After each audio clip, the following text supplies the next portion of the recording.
story time. Story time ako about sa crush ko. So, when I was grade 9, hindi pala, grade 10.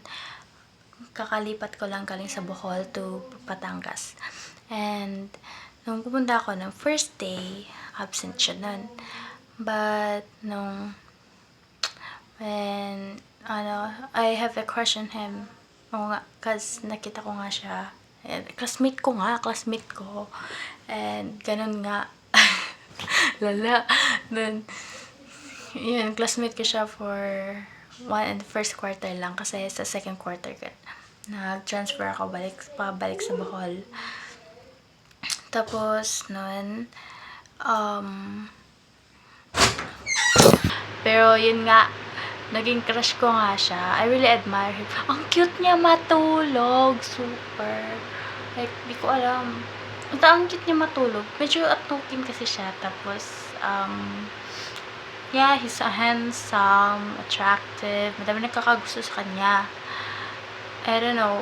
Ganun. Tapos, yun nga, nung second quarter maglilipat ako ng school.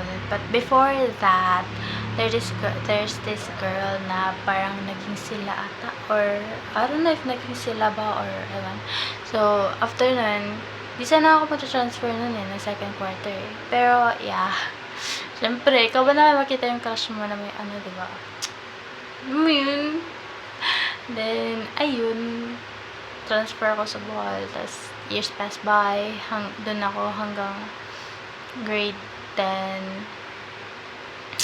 2023 ata yun. Kasi, noong 2024, nag-stop ako due to something, mental health problems.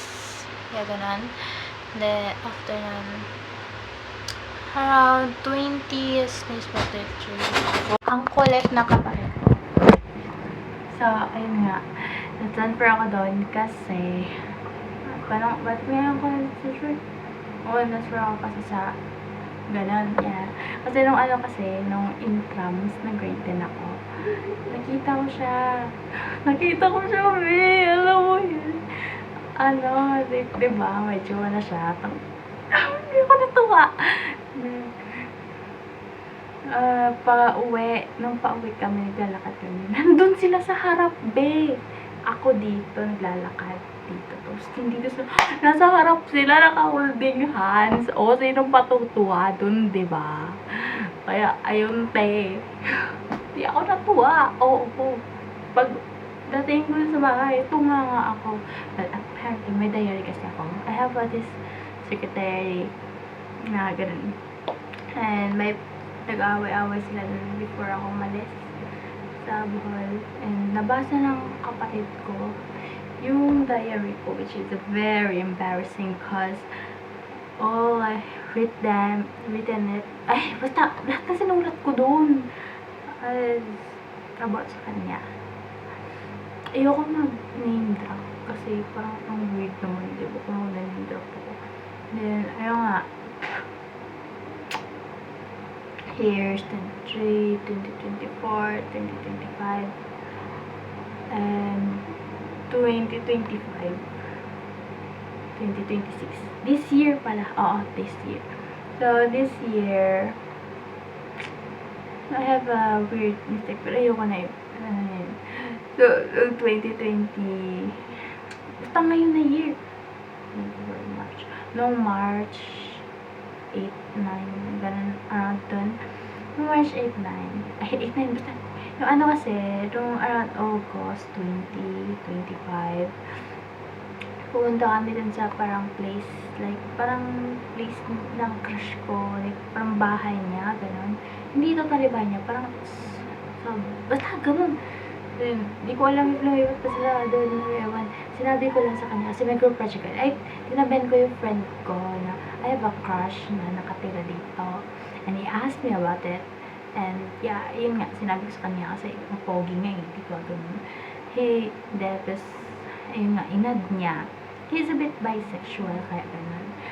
And, close kami nun, kaya, yeah, you know. Then, basta yung around March kasi, kasi dun, Sila kasi yung pasimuno, yung friend ko at yung si crush ko ay parang nagpaparinigan sa notes. And after nun, inutusan ako ng friend ko na i-chat ko si Satoshi. Wala, ba't ako i-chat ko yung crush ko.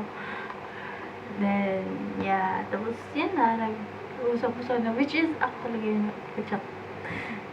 Pag nahihiya ko. Wala kasi. Tinanong niya kasi ng kaibigan ko, single ba siya? Sabi naman single. Single pala siya. Ayun. Take the risk, diba? Wala. It's my chance. Ay, hindi, joke. And yeah, until now, nag-chat pa rin kami. Kaso, alam ba naman, hindi break kami, diba? Ewan ko, parang, ewan ko if dilulu ba ako, or like, make signals, you know. Pero ewan ko ba, pero, yun nga, ewan ko, alam ko namang hindi magiging kami. We will never ever be together. Legit yan, nawala kayo sa akin. Alam ko naman eh, ito ko mag-iaso. Diba? So, never assume unless it's stated. Then, ano nga yung next nun? Yun nga. Tapos, may nakita kasi ako, FB, IG suggestion. Tapos, I saw that there's this girl's IG that he consistently react to his post. Alam ko na ba na pangit ako yun? Ano ba sinasabi? Yun. Wala na. Bunga na ako sa buhay. Ang ganda kasi nun. And I know I cannot compete with that girl. And I don't know, he's also attractive. So sabi ko, saan siya masaya? Doon siya. Basta ako lang. Just the girl who's still admiring him.